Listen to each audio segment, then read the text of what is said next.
Hey comic book fans, welcome back to the Comic Fix, episode 35.2. In today's review we have Nightwing issue number 17. As I stated in my Red Hood and the Outlaws review, that Scott Lobdell, when he was writing Nightwing, it just didn't feel like Nightwing. And in here, we do get the sense of where Nightwing is in the aftermath of Death of the Family. And we get to see how he is dealing with what the Joker said to him when he was all alone. It's interesting to look at how affected Nightwing is with the events that took place with the Joker. There's a point in there where he is talking to Barbara Gordon, and he says, the Joker told me that I put my trust into people, and that's my downfall. And he's starting to believe it. I'm liking how in this issue we have different elements coming in with Barbara Gordon to Damian. It just all makes the whole world of the Batman family book lines just have a cohesiveness in there. And I really love with these whole Death of the Family aftermath issues, the way that Alfred has been depicted. In the New 52, Alfred has been such a cornerstone for this group. And I love the way how Scott Snyder writes Alfred and how now Kyle Higgins. It just seems so fantastic.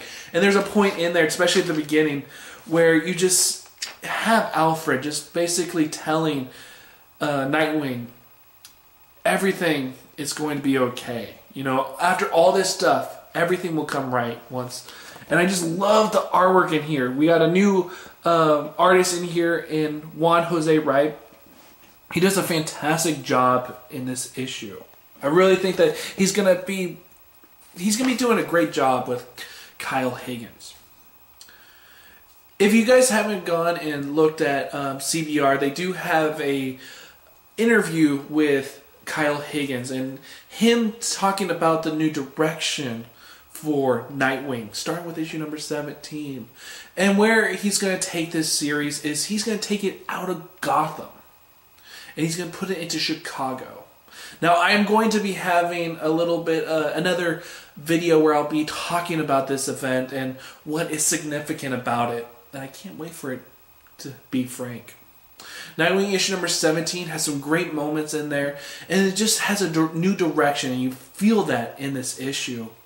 Because if you do remember that with issue number 14 and 13, there was a new writer on there. He was a substitute writer. And during that time, Kyle Higgins was doing this story arc and the new direction for Nightwing. So I'm really excited about that. So if you're a new reader and you want to know, get into Nightwing, start with issue number 17 because this is the start of a new direction. So in the end, Nightwing issue number 17 had good art, had good writing, and the plot line, though, was good, but it just didn't really go anywhere. And that's the only problem I had with it. It was just Nightwing dealing with the aftermath of Death of the Family. So in the end, Nightwing issue number 17 is going to get a thumbs up. The next book I'm going to be reviewing is a new number 1 issue by DC Comics, and that is Vibe issue number 1 from the pages of Justice League of America, which I'll be reviewing next. Now, there's been one great thing about the New 52, is that they're able to take these characters that have been lost in DC Comics and revamping them for the New 52. And that's what we get here with Vibe. Now, can Geoff Johns pull off another Aquaman?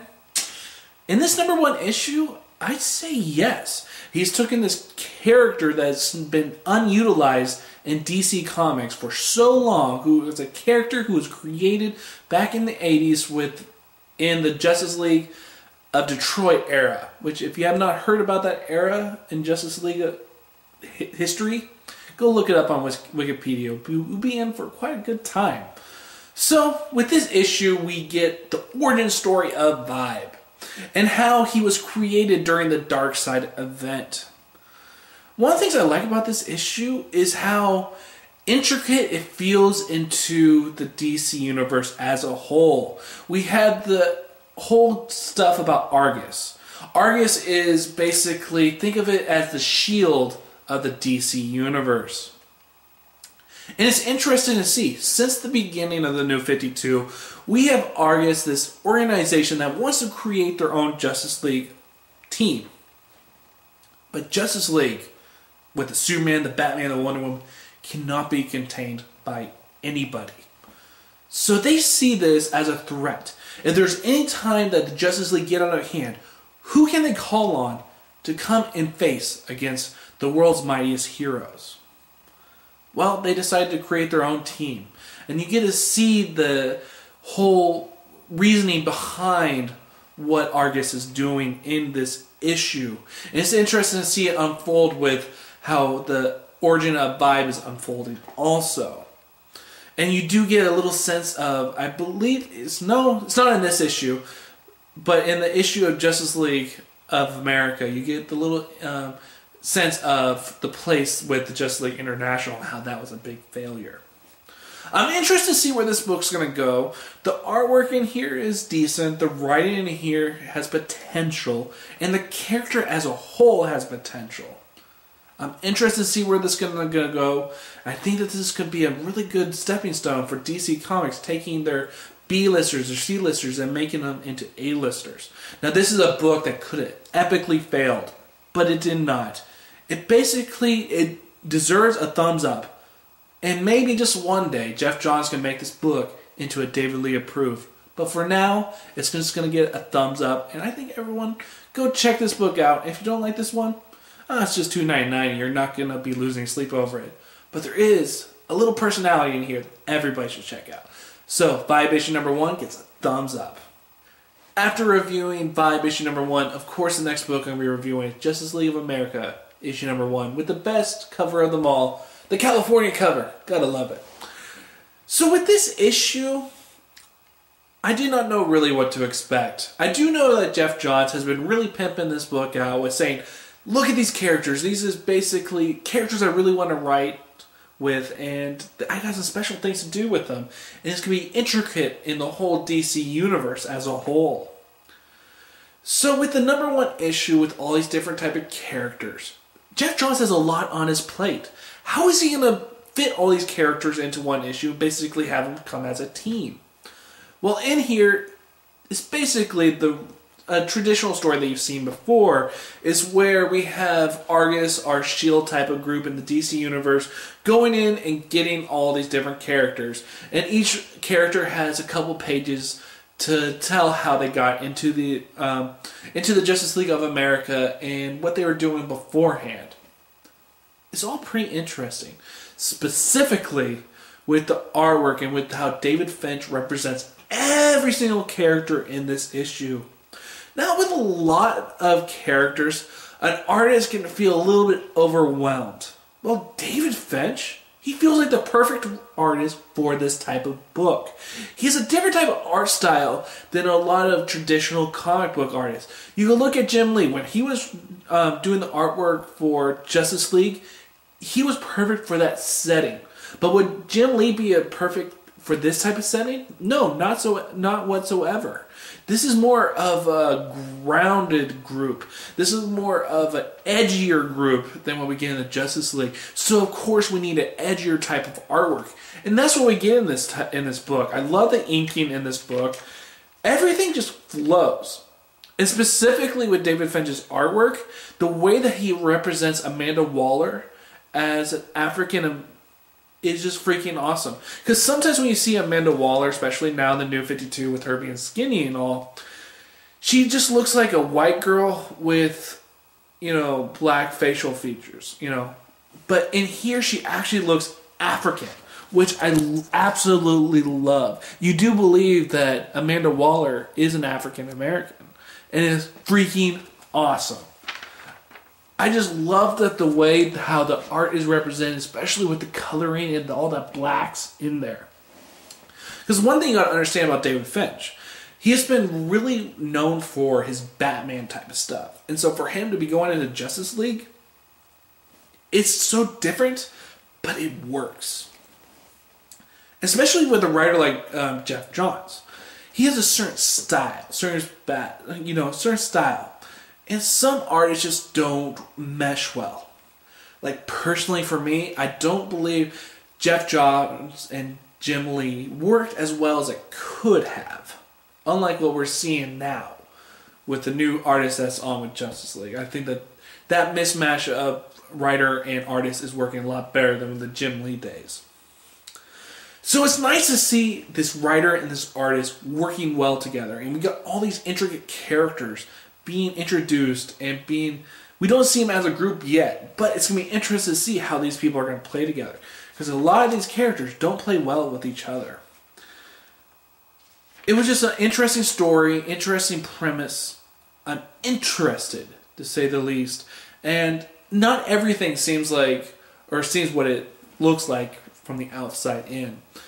And it's going to be interesting to see where Geoff Johns is going to be taking us, especially with Argus, because Argus is not being represented as this beacon of hope. They seem like more like the secret society than anything. So with Justice League of America, it's a mismatch of all this great content. And in the end, what am I going to give Justice League of America issue number 1? But a thumbs up. I really enjoyed this issue.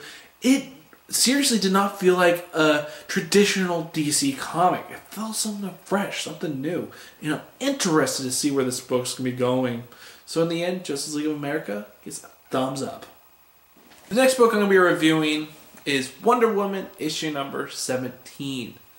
Now, one thing I've been trying to do with the Comic Fix is having a big emphasis on books that are new reader friendly. Well, in this case with Wonder Woman, this is not new reader friendly whatsoever. So if you're looking at getting into Wonder Woman, don't start with this issue. You won't know what the hell is going on. But for those who have been here since the beginning, damn, are we in for a freaking awesome time. So in here we have, for the past couple issues, Wonder Woman has been trying to figure out, where is Zola's baby? Now, the baby of Zola is the bastard child of Zeus. And what we figured out from last issue is that this baby is going to be the one that's going to destroy the gods as we know it. And so Wonder Woman is going to try to find the baby and try to defy destiny. And so with this issue, with issue number 17, I love the beginning with Wonder Woman just talking to herself and being like, how am I going to tell Zola that her child is going to be the person that's going to destroy the gods and basically be a bad person. I just love these scenes, especially with Orion in there, and the way that he interacts with Wonder Woman is awesome. I also like the whole family dynamic of Strife coming in there and all the different gods, wars in there, and how they are interacting with each other in our world. They're not over in Mount Olympus. No, they are at a traditional bar. And just the way that they're interacting with each other, it's just freaking awesome. I love Atkins' artwork in here. He just has this great vibe about himself. But the thing that made me so excited about this issue is when I got to the last panel. And I was like, oh my god, shit is about to get real. Because a lot of the things that people have been saying, especially about Wonder Woman, since issue number 13 or 14, is that the story is kind of slowed down in its pace. Well, after this last panel, I know that shit's going to hit the fan. I'm so excited to see where Azzarello is going to take this book.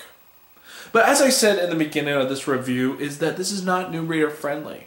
And that this is one of the books, just like in Batwoman, where the writer has a long story to tell.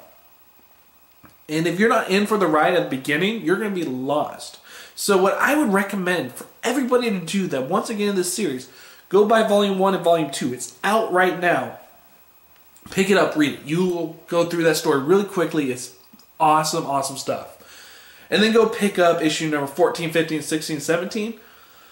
You're in for such an awesome time. Just how engrossing this experience is with what Brian Azzarello is doing with Wonder Woman. He has revamped her in the New 52 in such an interesting way. She's not the Wonder Woman that we've known prior.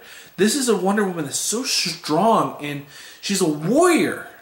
But you just see that she does have this love for humanity as well.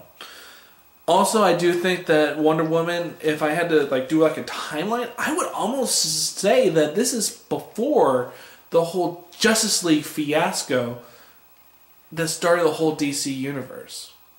That's how I feel about it, because you don't see Wonder Woman interacting with any of the other DCU characters. So in the end, Wonder Woman issue number 17 is one of those books that's not new reader friendly, but for those people that have been reading for quite a while, are in for a damn good time. So in the end, Wonder Woman issue number 17 gets a thumbs up, and I'm going to give it David Lee approved, because there's just some awesome scenes in here, especially with Orion slapping Wonder Woman's ass, and to see that the consequences doesn't really pay off, but you know that it's just boiling at the surface, and we're going to get a great outcome with what Orion did in slapping Wonder Woman's ass. So if you want to see Wonder Woman get her ass slapped, look at this book. It's freaking awesome. So thumbs up, and Wonder Woman issue number 17 gets a David Lee approved.